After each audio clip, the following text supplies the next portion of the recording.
बिस्मिल्लाहिर्रहमानिर्रहीम। अल्लाहुम्मा सल्लि अला मुहम्मद नबीयुल उम्मी व अला आलिहि व सहबिहि व बारिक वसल्लम। अस्सलामु अलैकुम व रहमतुल्लाहि व बरकातुहू। सामाईन, डॉक्टर असलम परवेज आपसे मुखातिब है। जैसा कि आप जानते हैं कि हम हाल सफर तसनीफ करदा हजरत फकीर प्रोफेसर बाग हुसैन कमाल रहमतुल्लाह अलैह इस सिलसिले में इस वीडियो में हम आगे चलते हैं और हजरत फकीर प्रोफेसर बाग हुसैन कमाल रहमतुल्लाह अलैह ने कश्फ के बारे में काफी हवाले दिए हैं, जिसमें हजरत इमाम गजाली रहमतुल्लाह अलैह के हवाले हैं, हजरत गौसुल आजम रहमतुल्लाह अलैह के हवाले हैं, और आप एक हदीस जो बहकी शरीफ में है वो भी इस हवाले से उसकी सपोर्ट में लाए हैं। इसके अलावा कश्फ व इल्हाम के बारे में आपने काफी सैर हासिल गुफ्तगू की है, तो आइए हम शुरू करते हैं। हजरत फकीर प्रोफेसर बाग हुसैन कमाल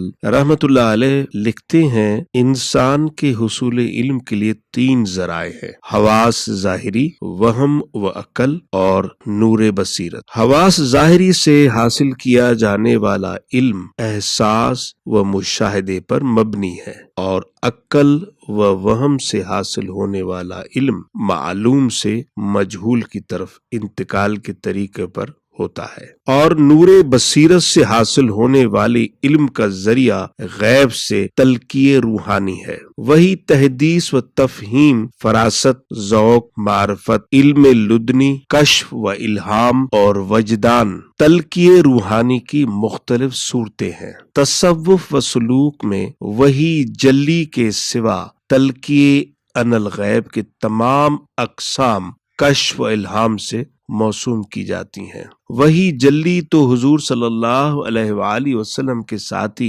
मुनक़ता हो गई, मगर कश्फ व इल्हाम बाकी रह गया, जो हुजूर सल्लल्लाहु अलैहि वसल्लम के उन मुत्तबाइन को नसीब होता है जिन्हें खूबी किस्मत से किसी मर्द कामिल के वसीले से हुजूर सल्लल्लाहु अलैहि वसल्लम की रूहानी निस्बत अता हो जाए और कल्ब सलीम की दौलत मयस्सर आ जाए। क्योंकि कल्ब सलीम के हवास बेदार होते हैं तो वो उनके जरिए इल्म बातनी का इदराक करता है। तफसीर कबीर में हजरत इमाम राजी रहमतुल्लाह अलैह फरमाते हैं कि मुकाशफात का दरवाजा अल्लाह के उन खास बंदों पे खुलता है जिनको शेख कामिल मयस्सर आ जाए, तलब सादिक और अज़्म इस्तेदाद हो। हजरत इमाम गजाली रहमतुल्लाह अलैह फरमाते हैं, यानी कश्फ का दरवाजा उसके लिए खुलता है जो तकवा के वस्फ के साथ जिक्र इलाही पर मुआज़बत अख्तियार करे। हजरत इमाम गजाली रहमतुल्लाह अलैह मिसाल देते हैं कि एक हौज में नालियों के जरिए बाहर से पानी आ रहा है, ये ज़ाहिरी उलूम है। इसकी तह में एक सोता है जिससे फवारे की तरह पानी उछलता है, ये इल्म बातिन है। यही इल्म है जिसको इल्म लुदनी, कश्फ और इल्म गैबी से ताबीर किया जाता है। हजरत गौसुल आजम रहमतुल्लाह अलैह अल फतह अर रब्बानी वाज 19 में फरमाते हैं, जिस शख्स का ईमान कवी हो जाता और यकीन जम जाता है, वो कयामत के मामलात जिनकी हक ताला ने खबर दी है कल्ब की आंख से देखता है। वो देखता है कि जन्नत और दोज़ख को, वो देखता है सूर को और उसके फरिश्ते को जो उस पे ताइनात है, वो देखता है तमाम चीजों को जैसी कि वो हकीकत में है। हजरत इमाम गजाली रहमतुल्लाह अलैह अल मुनकिज़ मिनल ज़लाल में लिखते हैं, तरीक सलूक की इब्तिदाई मुशाहिदात व मुकाशफात शुरू हो जाना है,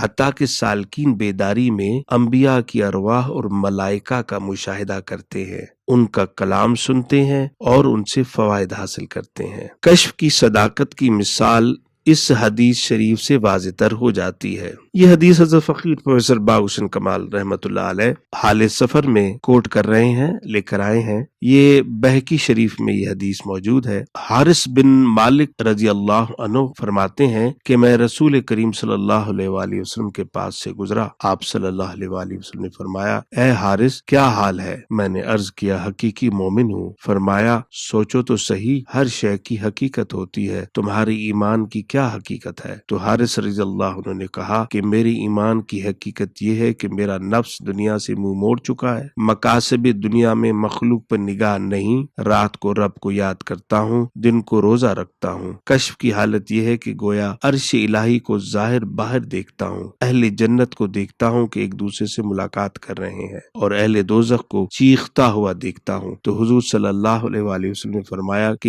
یہ ایسا بندہ ہے جس کے دل کو اللہ تعالیٰ نے منور کر دیا ہے۔ حضرت فقیر پروفیسر باہ حسین کمال رحمۃ اللہ علیہ آگے فرماتے ہیں، یاد رہے کہ کشف و الہام اللہ تعالیٰ کا اپنے خاص بندوں پر خاص انعام ہے، مگر اس کا حصول مقصود نہیں۔ صوفی و سالک کے نزدیک اصلی مقصد اللہ تعالیٰ کے ذکر کے ذریعے اصلاح نفس، تزکیہ باطن اور تعمیر سیرت اور اللہ تعالیٰ کی رضا کا حصول ہے۔ مگر اس راہ پہ چلتے ہوئے بعض اوقات جو مشاہدات و مکاشفات ہوتی ہیں وہ دلیل و ثبوت کا کام دیتے ہیں اور یقین میں اضافے کا باعث بن جاتے ہیں۔ لیکن بسا اوقات یوں بھی ہوتا ہے کہ بلند منازل والے سالک کو کچھ بھی نظر نہ آئے اور کسی نو وارد کو مشاہدات کی دولت سے نواز دیا جائے۔ سو جنہیں مشاہدہ نہ ہو انہیں اپنی شیخ پر یقین و اعتماد کر لینا چاہیے، یا اپنے صاحب کشف ساتھیوں کی بتائی ہوئی حالت کو تسلیم کر لے۔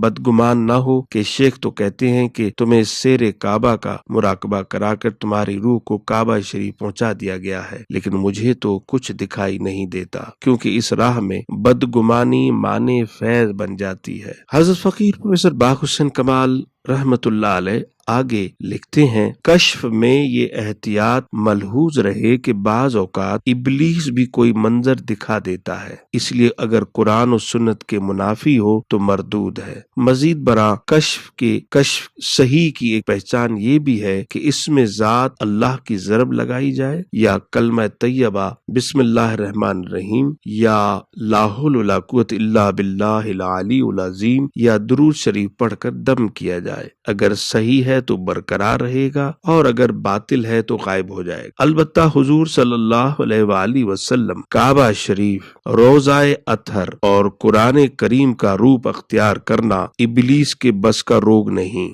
اگر کشف یا خواب میں مذکورہ اشیاء کو دیکھا تو یہ حق ہے اور خوش نصیبی ہے۔ یاد رہے کہ کافر و بدکار کو کشف نہیں ہو سکتا، جوگیوں اور عاملوں کو بھوک اور ریاضت سے کچھ صفائی نفس نصیب ہوتی ہے، جس سے انہیں کچھ دنیاوی باتیں معلوم ہو جاتی ہیں۔ ان کے لیے اللہ تعالیٰ کا فیصلہ یہ ہے، لا تفتح لہم ابواب السماء، سورہ الاعراف آیت 40، ان کے لیے آسمانوں کے دروازے نہیں کھولے جاتے۔ اس کے ساتھ ہی ڈاکٹر اسلم کو اجازت دیجیے، انشاءاللہ اگلی ویڈیو میں ملاقات کریں گے۔ اللہ حافظ۔